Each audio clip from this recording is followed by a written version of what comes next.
বিসমিল্লাহির রহমানির রহিম। আসসালামু আলাইকুম প্রিয় শিক্ষার্থীরা, আশা করি তোমরা সবাই ভালো আছো। খিলগাঁও মডেল বিশ্ববিদ্যালয় কলেজ কর্তৃক আয়োজিত অনলাইন শ্রেণী কার্যক্রমে তোমাদেরকে সবাইকে স্বাগতম ও শুভেচ্ছা জানাচ্ছি। তোমাদের সাথে আছি আমি রাজাউল করিম, প্রভাষক পদার্থবিজ্ঞান বিভাগ, খিলগাঁও মডেল বিশ্ববিদ্যালয় কলেজ। পাঠ পরিচিতি হিসাবে আজ যা থাকবে তা হলো উচ্চ মাধ্যমিক দ্বিতীয় বর্ষ, পদার্থবিজ্ঞান দ্বিতীয় পত্র, অধ্যায় 10 সেমিকন্ডাক্টর ও ইলেকট্রনিক্স। এই অধ্যায়ের উপর এটি তোমাদের প্রথম লেকচার। এই অধ্যায়ের আলোচ্য বিষয়সমূহ হিসেবে থাকছে কঠিন পদার্থের ব্যান্ড তথ্য, তারপর ব্যান্ড তথ্যের ভিত্তিতে আমরা পরিবাহী, অর্ধপরিবাহী এবং অন্তরক পদার্থ নিয়ে আলোচনা করব। সেমিকন্ডাক্টরে ইলেকট্রন ও হোলের ধারণা দিব। তারপর অর্ধপরিবাহী পদার্থ কী, অর্ধপরিবাহী পদার্থের উদাহরণগুলো কী কী সেগুলো দেখব। ডোপিং কী, এন টাইপ অর্ধপরিবাহী কী, পি টাইপ অর্ধপরিবাহী কী সেগুলো দেখব। ডায়োড কী, অর্ধপরিবাহী ডায়োডের গঠন ও কার্যপ্রণালী পড়ব। ডায়োডের সংযোগ পড়ব এবং ডায়োডের ব্যবহার দেখব, কী কী কাজে ডায়োড ব্যবহার করা হয়। তাহলে প্রথমে আমাদের থাকবে কঠিন পদার্থের ব্যান্ড তথ্য। তো কঠিন পদার্থের ব্যান্ড তথ্যটা কী সেটা আমরা দেখব এখন। এখানে দেখো একটা সিলিকন পারমাণবিক নিউক্লিয়াস দেখানো হয়েছে। সিলিকনের আমরা জানি যে এর পারমাণবিক সংখ্যা হলো 14। তার মানে আমাদের এটাকে আমরা ইলেকট্রন বিন্যাসের উপর ভিত্তি করে একটু সাজাবো, দেখবো আমরা এটা যে প্রথম কক্ষপথে 2টা ইলেকট্রন আছে আর দ্বিতীয় কক্ষপথে আমাদের 8টি ইলেকট্রন থাকবে। এখানে দেখানো হয়েছে যে প্রথম কক্ষপথে 2টা ইলেকট্রন, দ্বিতীয় কক্ষপথে হলো এখানে আমাদের 8টি ইলেকট্রন দেখানো হয়েছে এবং বাইরের সর্বশেষ কক্ষপথে আমাদের 4টি ইলেকট্রন আছে। তো বহিঃকক্ষের যে 4টা ইলেকট্রন, এই ইলেকট্রনগুলোকে বলা হয় ভ্যালেন্স ইলেকট্রন বা যোজন ইলেকট্রন। আর এই যোজন ইলেকট্রনগুলোর শক্তির পাল্লাকে বলা হয় যোজন ব্যান্ড। এখন আমরা দেখব এই যোজন ব্যান্ড কিভাবে এখানে আমাদের একটা পরমাণু নিউক্লিয়াসের মধ্যে অবস্থিত হয় সেটা আমরা দেখব। যে যোজন ব্যান্ড আংশিক বা সম্পূর্ণরূপে ইলেকট্রন দ্বারা পূর্ণ থাকে। তো যে সকল ইলেকট্রন যোজন ব্যান্ড ত্যাগ করে তাদেরকে পরিবাহী ইলেকট্রন বলে। অর্থাৎ এখান থেকে আমাদের কোনো যোজন ব্যান্ড থেকে যদি কোনো ইলেকট্রন বের হয়ে যায় সেটা আমাদের পরিবহন ব্যান্ডে গমন করবে।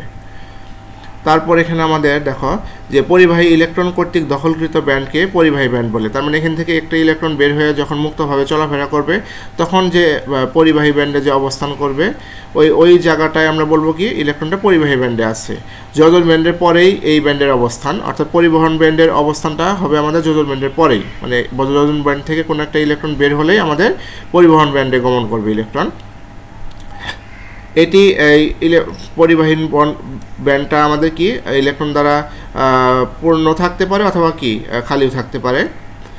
যোজন ব্যান্ড এবং পরিবহন ব্যান্ডের যে মাঝখানে যে ব্যবধান এটাকে আমরা শক্তি ব্যান্ড বা নিষিদ্ধ ব্যান্ড বলবো। দেখো এটা হলো আমাদের যোজন ব্যান্ড, মানে যোজন ইলেকট্রনের এই কক্ষপথের এই অবস্থানটাকে দেখানো হয়েছে এখানে আমাদের যোজন ব্যান্ড। আর এখান থেকে কোনো একটা ইলেকট্রন যদি মুক্ত হয়ে বের হয়ে আসে তখন আমাদের এই কক্ষটা দেখানো হয়েছে পরিবহন ব্যান্ড।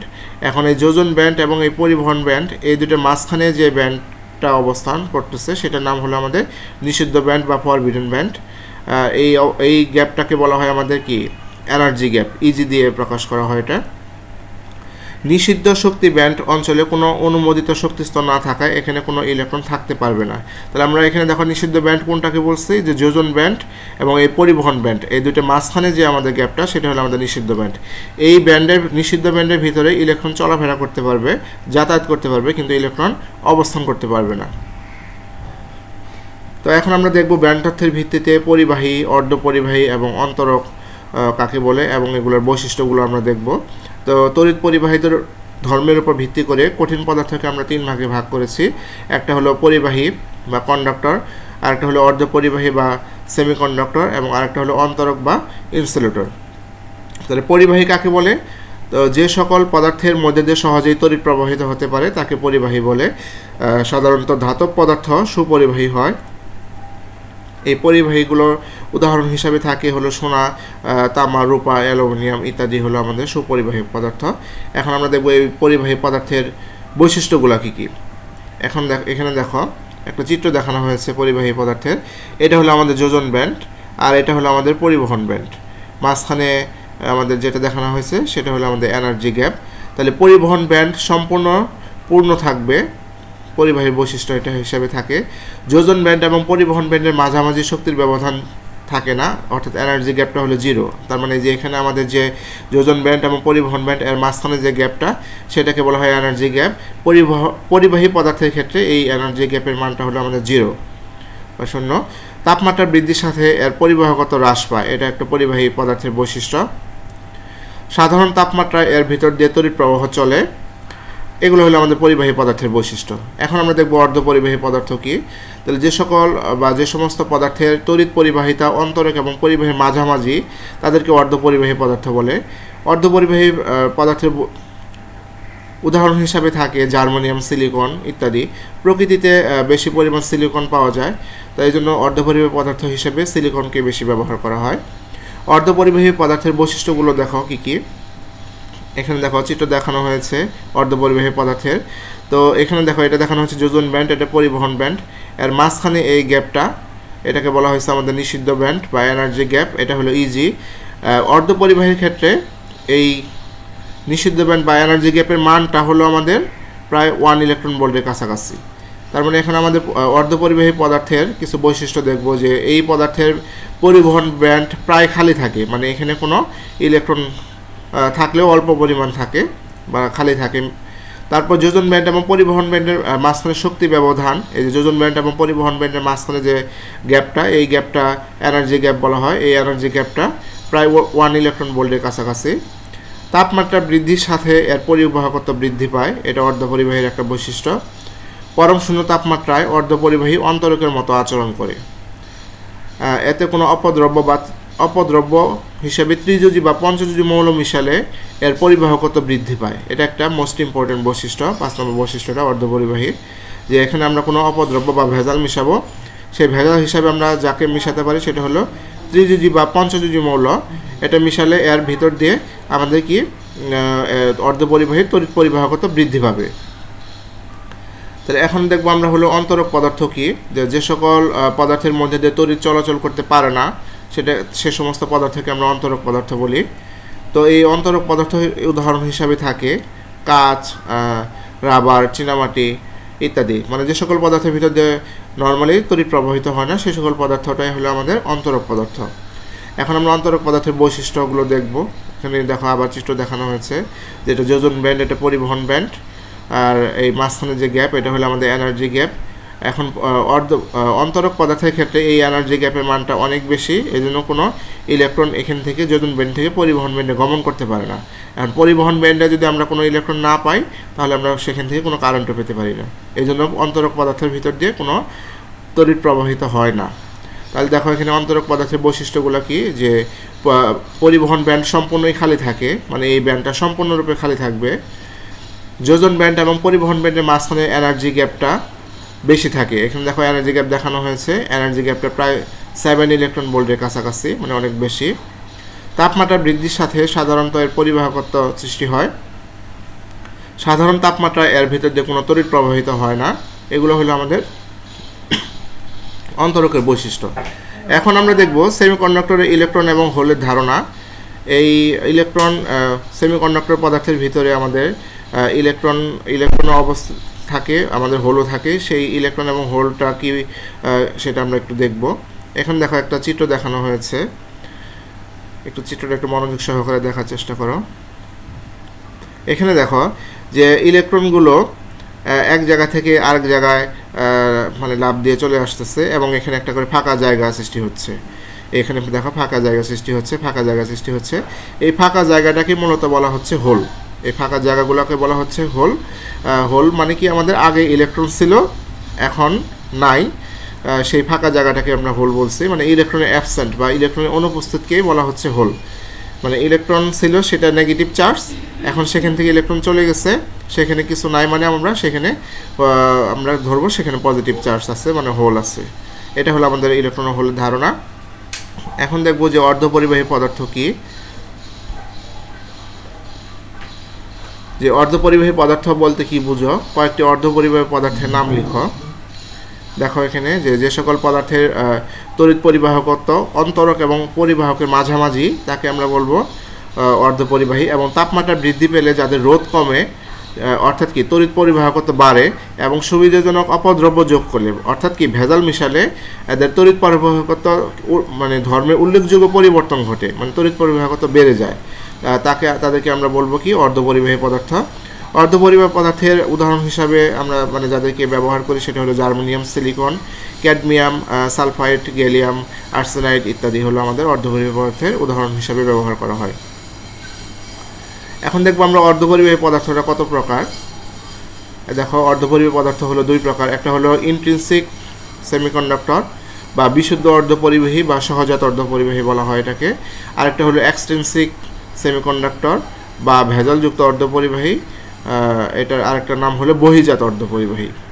এখন ভেজালের উপরে ভিত্তি করে এই এক্সট্রিনসিক সেমিকন্ডাক্টরকে বা ভেজালযুক্ত সেমিকন্ডাক্টরকে দুই ভাগে ভাগ করা হয়, একটা হলো পি টাইপ সেমিকন্ডাক্টর আর একটা হলো এন টাইপ সেমিকন্ডাক্টর।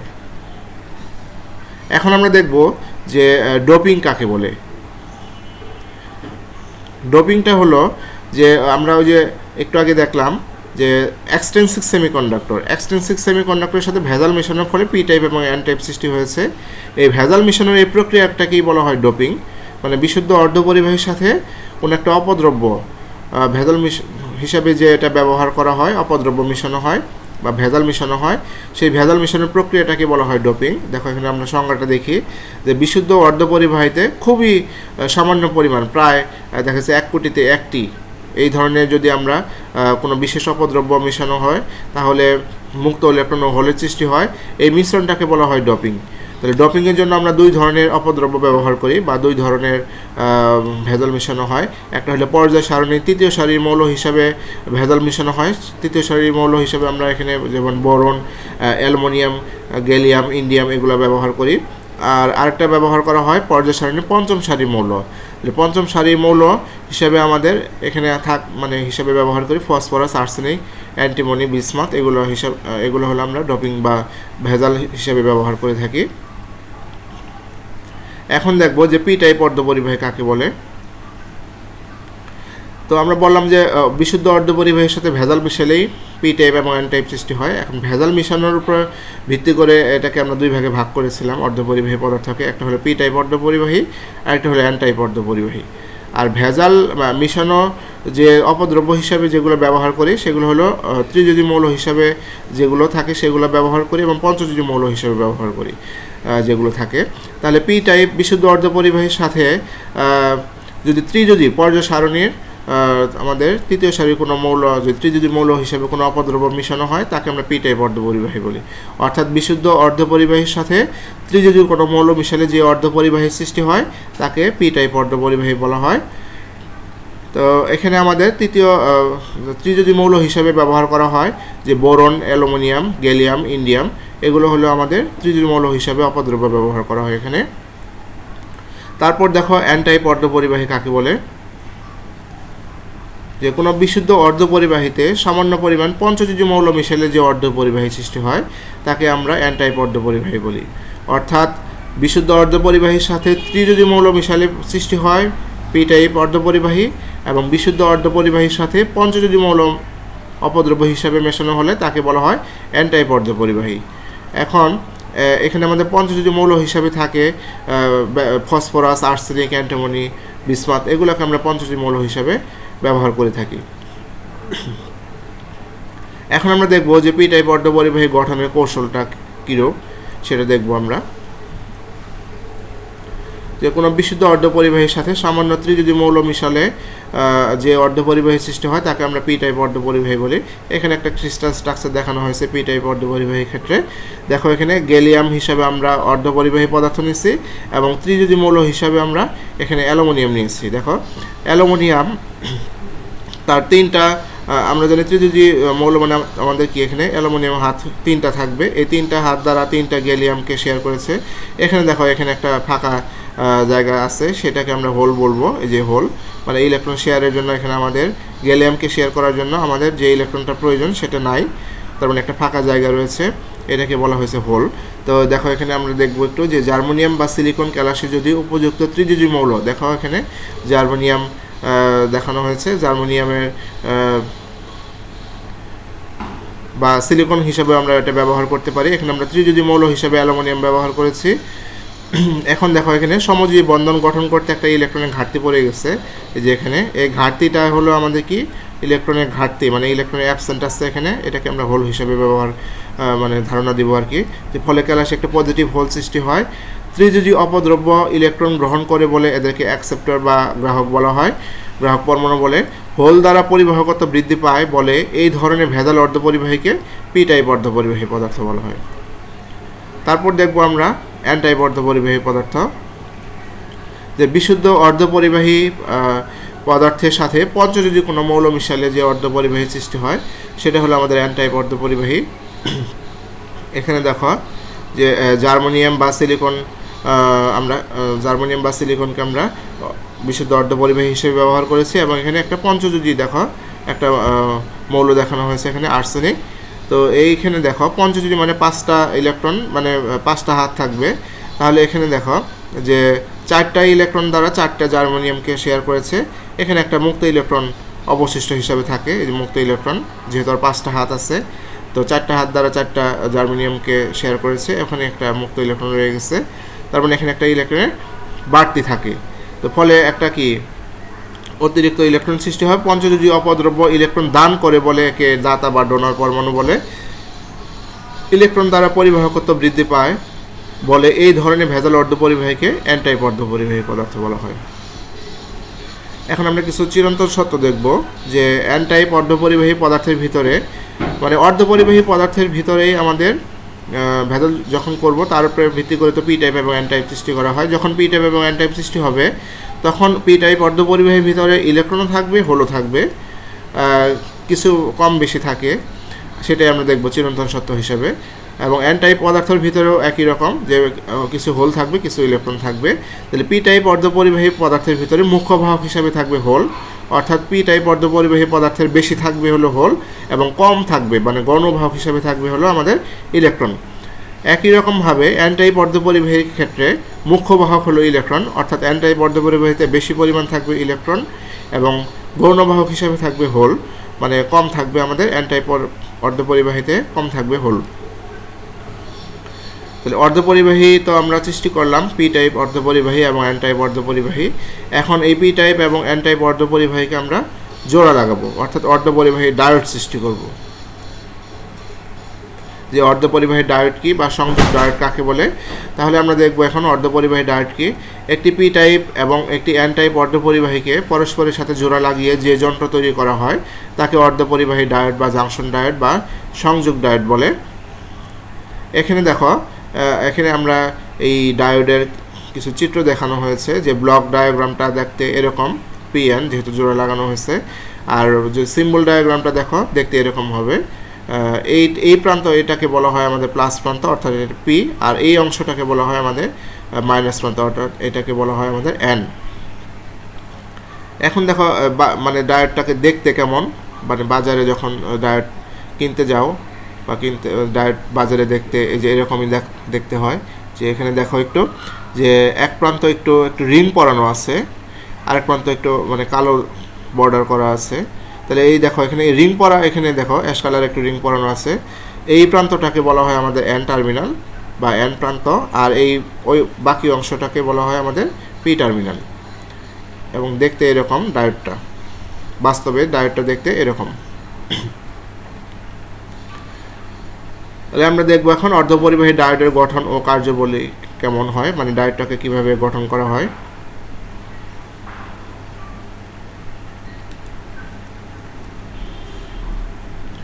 অর্ধপরিবাহী ডায়োডের গঠন ও কার্যপ্রণালী আমরা বর্ণনা করব এখন। যে এন টাইপ অঞ্চলে আমাদের ইলেকট্রনের সংখ্যা পি টাইপ অঞ্চলে ইলেকট্রনের সংখ্যা থেকে বেশি থাকায় ব্যাপন প্রক্রিয়ায় এন হতে ইলেকট্রনসমূহ পি অঞ্চলে চলে আসে। এখানে দেখো এই যে এখানে আমাদের পি অঞ্চল দেখানো হয়েছে, এটা হলো এন অঞ্চল দেখানো হয়েছে। পি অঞ্চলের ভিতরে আমাদের প্লাসের পরিমাণ অর্থাৎ হোলের পরিমাণ বেশি, এন অঞ্চলের ভিতরে আমাদের কি ইলেকট্রনের পরিমাণ বেশি, মানে এখানে আমাদের হোলের পরিমাণ কম।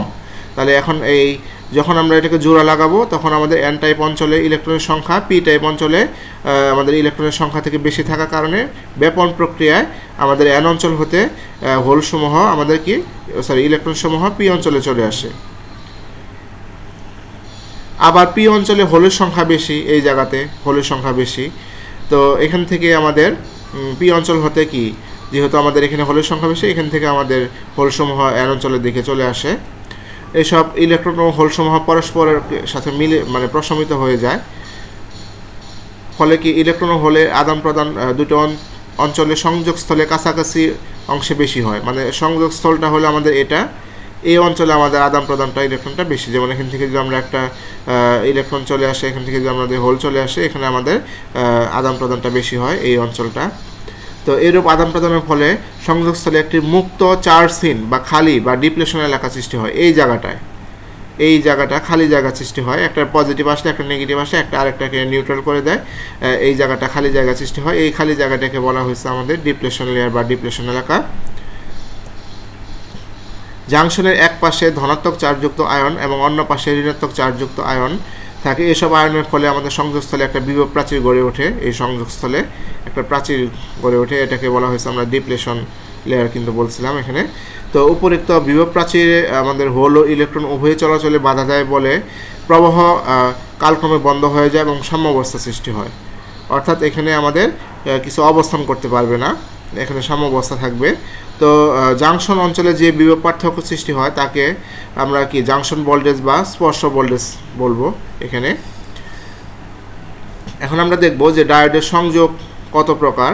ডায়োডকে তো আমরা সৃষ্টি করলাম, একটু স্টেপ বাই স্টেপ আসতেছি। যেমন অর্ধপরিবাহী পদার্থ থেকে আমরা আসলাম পি টাইপ অর্ধপরিবাহী, এন টাইপ অর্ধপরিবাহী, এবং পি টাইপ অর্ধপরিবাহী এবং এন টাইপ অর্ধপরিবাহীকে আমরা জোড়া লাগালাম, মানে ডায়োড সৃষ্টি করলাম। এখন এই ডায়োডটাকে আমরা সংযোগ দিব বর্তনীর ভিতরে। কিভাবে সংযোগ দেওয়া হয়?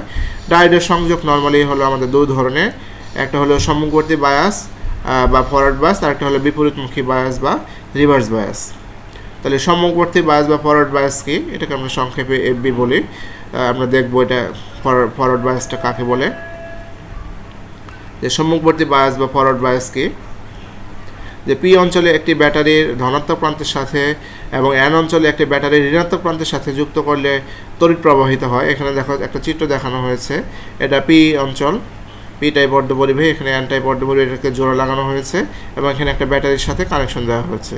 তাহলে যখন আমাদের পি টাইপের সাথে ব্যাটারি প্লাস এবং এন টাইপের সাথে যখন ব্যাটারি মাইনাস যুক্ত করা হয়, তখন যে ঝোঁক বা বায়াসের সৃষ্টি হয় তাকে বলা হয় সম্মুখ বায়াস বা ফরওয়ার্ড বায়াস বলা হয় এটাকে ফরওয়ার্ড বায়াস বলার কারণ হলো যে এখানে যেমন দেখো এখানে আমাদের ব্যাটারি প্লাস টার্মিনাল আছে। তো আমরা নর্মালি ধরি যে প্লাসের পরিমাণটা, প্লাসের শক্তিটা, ব্যাটারির শক্তিটা বেশি। তাহলে এখানে আমাদের হোল আছে, হোল মানে প্লাস, তাহলে এই প্লাসগুলোকে বিকর্ষণ করবে। একইভাবে এখানে ব্যাটারি আছে নেগেটিভ টার্মিনাল, আর এখানে আছে আমাদের ইলেকট্রন, যেহেতু এন টাইপের ভিতরে আমাদের কি মুখ্য বাহক ইলেকট্রন, তাহলে এখানে থাকবে হলো আমাদের ইলেকট্রন। যদি আমরা ধরি যে ব্যাটারির শক্তির মানটা বেশি, তাহলে এই মাইনাস, এই ইলেকট্রন মানে মাইনাস, তাহলে এই মাইনাসগুলোকে বিকর্ষণ করবে, এখানে প্লাসগুলোকে বিকর্ষণ করবে। ফলে আমাদের কি জাংশনটা দুই পাশ থেকে প্রায় চেপে পাতলা বা সরু হয়ে যাবে এবং সহজে বাহকগুলো চলাফেরা করতে পারে। এই জন্য এটাকে বলা হয়েছে আমাদের ফরওয়ার্ড বায়াস। তো এর কারণ হয় ব্যাটারি দেখো এখানে যে ধনাত্মক প্রান্ত পি অঞ্চলের হোলগুলোকে বিকর্ষণ করে, যেটা বলছিলাম, সংযোগের দিকে ঠেলে দেয়, এবং এন অঞ্চলের ঋণাত্মক মানে ইলেকট্রনগুলোকে আমাদের বিকর্ষণ করে সংযোগের দিকে পাঠাবে। এতে বিভব প্রাচীরের উচ্চতা কমে যাবে, অর্থাৎ এখান থেকে চেপে আসবে ইলেকট্রনগুলো, এখানের থেকে চেপে যাবে হোলগুলো। ফলে কি হবে, এখানে আমাদের বিভব প্রাচীর বা এই যে জাংশনটা এটা কি পাতলা হয়ে যাবে। ফলে এন অঞ্চল হতে ইলেকট্রন পি অঞ্চলে এবং পি অঞ্চল হতে আমাদের হোলসমূহ এন অঞ্চলে অপেক্ষাকৃত সহজে প্রবাহিত হতে পারে। এক্ষেত্রে ডিপ্লেশন এলাকার প্রস্থ কমে যায়, মানে এই জায়গাটা পাতলা হয়ে যায়। যতক্ষণ পর্যন্ত তড়িৎচালক বল থাকবে, মানে এই ব্যাটারি উৎসটা থাকবে, ততক্ষণ পর্যন্ত বর্তনীতে তড়িৎ প্রবাহ চালু থাকবে। এই ব্যাটারি কানেকশন যখন আমাদের বন্ধ হয়ে যাবে বা বন্ধ করে দেবো, তখন আমাদের এর ভিতর দিয়ে আর কোনো তড়িৎ প্রবাহিত হবে না। স্বাভাবিকভাবে ব্যাটারিতে যত বেশি তড়িৎচালক বল থাকবে, তত প্রবাহ মাত্রা তত বেশি হবে। অর্ধপরিবাহী ডায়োডের সাথে ব্যাটারির এরকম সংযোগকে সম্মুখবর্তী বায়াস বা সম্মুখ বায়াস বা ফরওয়ার্ড বায়াস বলা হয়। তো এখন আমরা দেখব হলো রিভার্স বায়াসটা কি। রিভার্স বায়াসটা হলো, দেখো রিভার্স বায়াসটা হলো পি অঞ্চলকে একটি ব্যাটারির ঋণাত্মক টার্মিনালের সাথে এবং এন অঞ্চলকে একটা ব্যাটারির ধনাত্মক টার্মিনালের সাথে যুক্ত করলে যে তড়িৎ প্রবাহিত হয় না। এখানে আমরা এটা দেখব একটা চিত্রের সাহায্যে। দেখো এখানে একটা পি অঞ্চল দেখানো হয়েছে, এন অঞ্চল দেখানো হয়েছে। এখন দেখো পি টাইপের সাথে ব্যাটারির নেগেটিভ টার্মিনাল যুক্ত করা হয়েছে এবং এন টাইপের সাথে ব্যাটারির পজিটিভ টার্মিনাল যুক্ত করা হয়েছে। এখন এই পি টাইপের তে আমাদের কি থাকে বেশি, হোলের পরিমাণ বেশি থাকে। আর এখানে আমাদের কি ব্যাটারির নেগেটিভ টার্মিনাল যুক্ত করা হয়েছে। তাহলে এই নেগেটিভ ধরলাম আমরা এই ব্যাটারির শক্তিটা বেশি, তাহলে আমরা এই নেগেটিভটা কি করবে, এই পজিটিভগুলোকে আকর্ষণ করে টেনে এদিকে নিয়ে আসবে। আবার এখানেও একই রকম, এটা হলো ব্যাটারি প্লাস টার্মিনাল যুক্ত করা হয়েছে। এখান থেকে দেখো এখানে আমাদের আছে ইলেকট্রন, এন অঞ্চলে আমাদের ইলেকট্রন থাকে বেশি।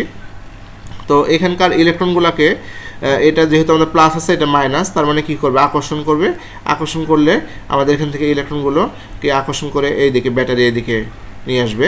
তো এখানে আমাদের কি হবে, ডিপ্লেশন লেয়ারটা বা ওই যে বিভব প্রাচীর যেটা, সেই অঞ্চলটা আমাদের এখানে ফাঁকা হয়ে যাবে, মানে এটা ডিপ্লেশন লেয়ারের প্রশস্ততা বেড়ে যাবে।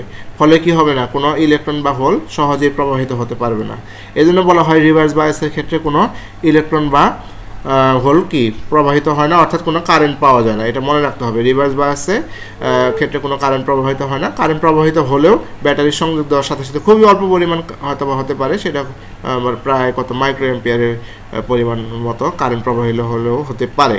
নর্মালি আমাদের রিভার্স বায়াসের ক্ষেত্রে কোনো কারেন্ট প্রবাহিত হয় না। এর কারণ দেখো যে ব্যাটারি, দেখো এখানে আমরা দেখবো এখন ব্যাটারির ঋণাত্মক প্রান্ত পি অঞ্চলের হোলগুলোকে আকর্ষণ করে, অর্থাৎ এখানে যে হোল আছে সেগুলোকে আকর্ষণ করতেছে ঋণাত্মক প্রান্ত, এবং একইভাবে এখানে যে আমাদের ইলেকট্রন আছে ব্যাটারির ধনাত্মক প্রান্তটা আমাদের এখানে আকর্ষণ করতেছে।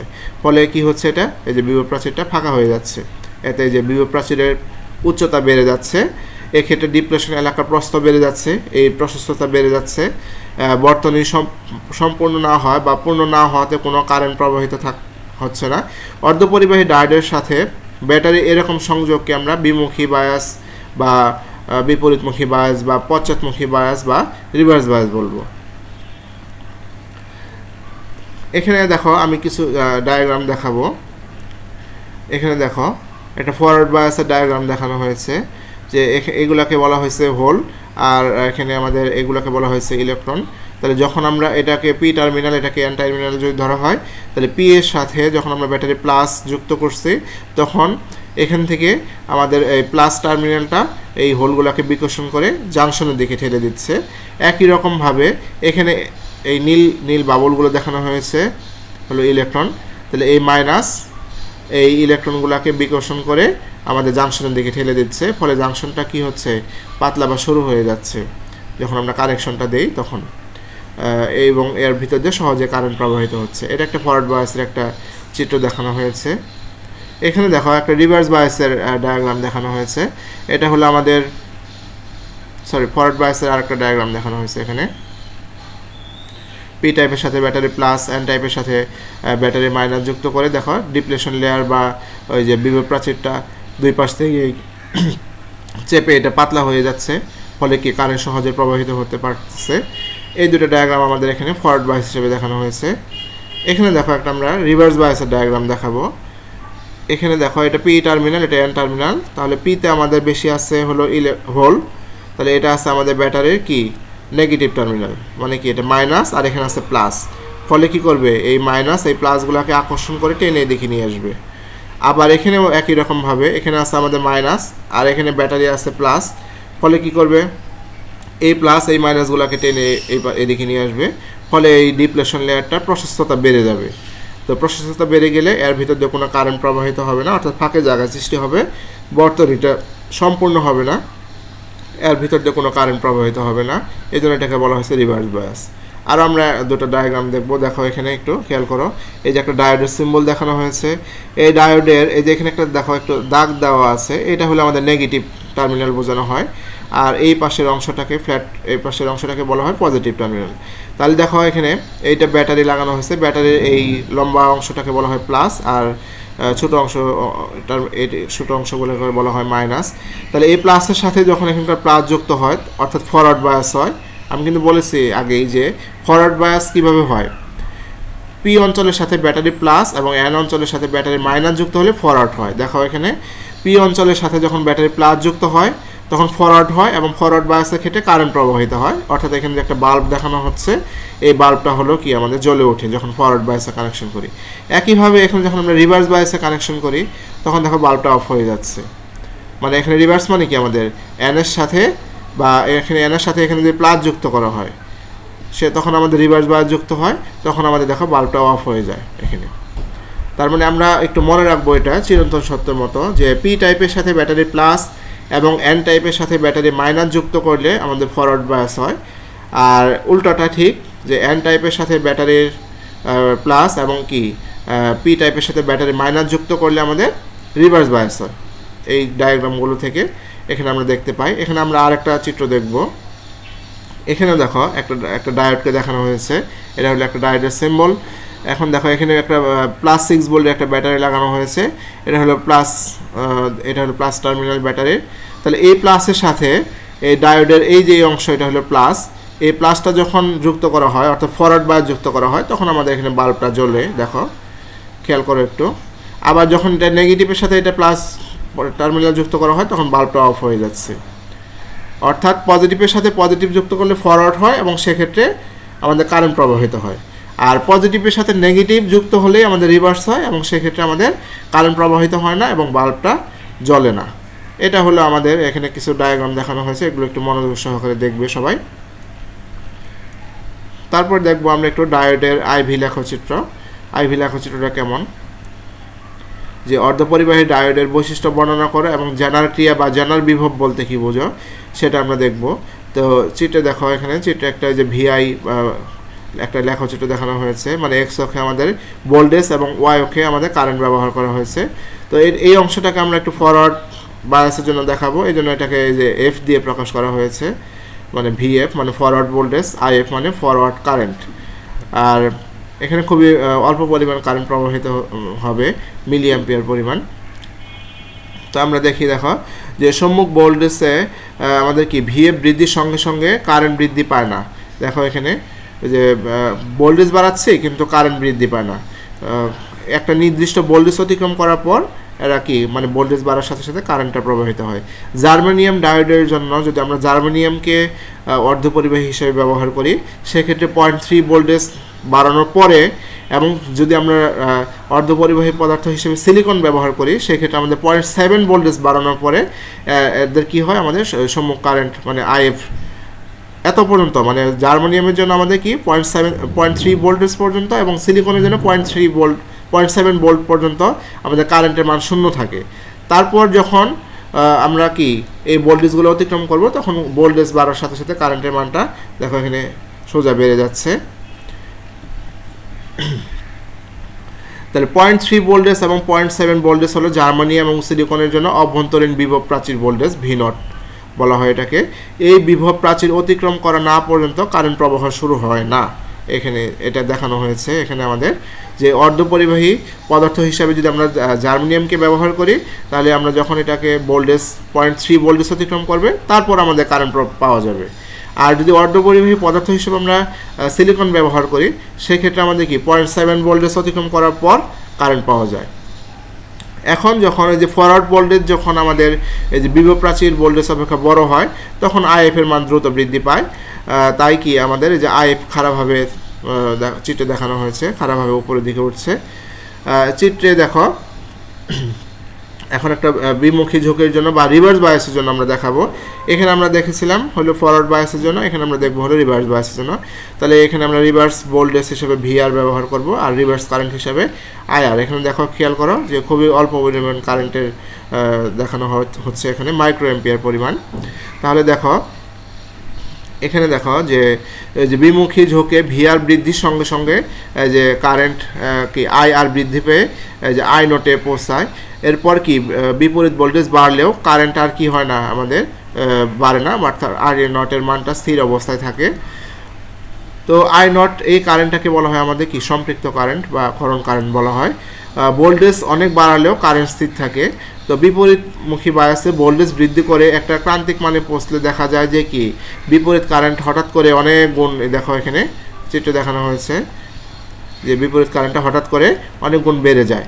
তো এই সময় মনে হয় পিএন জাংশনের রোধ সম্পূর্ণরূপে লোপ পায়, কারণ রোধ লোপ পাওয়া মানে কি, রোধ কমে যাওয়া। রোধ কমলে আমাদের কি কারেন্ট মানে বাড়ে বা কারেন্ট সহজে প্রবাহিত হতে পারে, এটা আমরা জানি। তো তাই এই বিশেষ প্রক্রিয়াকে জেনার ক্রিয়া বলা হয়, এবং যে ভোল্টেজে এই ঘটনাটা ঘটে তাকে বলা হয় ব্রেকডাউন ভোল্টেজ বা জেনার ভোল্টেজ। এখানে দেখা হয় যে এখানে দেখানো হয়েছে এই ভোল্টেজের কারণে আমাদের এখানে যে এই তড়িৎ প্রবাহটা পাওয়া যাচ্ছে, মানে কি আমাদের রোধটা সম্পূর্ণরূপে বিলুপ্ত হয়ে যাচ্ছে। এই ভোল্টেজটাকে আমরা বলবো কি জেনার ভোল্টেজ বা ব্রেকডাউন ভোল্টেজ, এবং এই ভোল্টেজে প্রায় ডায়োডটা সম্পূর্ণরূপে নষ্ট হয়ে যায়। তাই এখন আমরা দেখব যে ডায়োডের ব্যবহার, ডায়োড কী কাজে ব্যবহার করা হয়। তো ডায়োডকে প্রধানত একমুখীকরণ বা রেকটিফিকেশন হিসেবে ব্যবহার করা হয়, অর্থাৎ আমরা যে বাসাবাড়িতে যে বিদ্যুৎ ব্যবহার করি সেটা হলো আমাদের এসি কারেন্ট। এই এসি কারেন্টকে আমাদের বিভিন্ন ইলেকট্রনিক ডিভাইসগুলো ডিসিতে চলে, এসিতে চলে না। তো ওইখানে আমাদের ডায়োডের ব্যবহার আছে, যে এসিকে ডিসিতে রূপান্তর করতে বা কনভার্ট করতে আমাদের ডায়োড ব্যবহার করা হয়। অর্থাৎ যে একমুখীকরণ কি সেটা আমরা দেখব। তাহলে এখন যে এসি কারেন্ট, এখানে আমরা ডায়োড ব্যবহার করছি, পরে এটাতে দেখা হয় যে ডিসি কারেন্টে রূপান্তর হয়ে গেছে। এটা হলো আমাদের ডায়োডের বৈশিষ্ট্য। তাহলে একমুখীকরণ বা রেকটিফিকেশন কাকে বলে, এটা কিন্তু আমাদের আসে জ্ঞানমূলক হিসাবে, যে প্রক্রিয়ায় এসি কারেন্টকে ডিসি কারেন্টে রূপান্তর করা হয় তাকে একমুখীকরণ বা রেকটিফিকেশন বলা হয়। যে যন্ত্র এই কাজ করে তাকে একমুখীকারক বা রেকটিফায়ার বলে। তো একমুখীকরণের প্রয়োজনীয়তাটা কি বা রেকটিফিকেশনের প্রয়োজনীয়তাটা কি সেটা দেখব, বা ডায়োডের প্রয়োজনীয়তাটা কি। দেখো আমাদের যে বিদ্যুৎ শক্তি সাধারণত এসি কারেন্ট হিসেবে উৎপাদন ও বিতরণ করা হয়।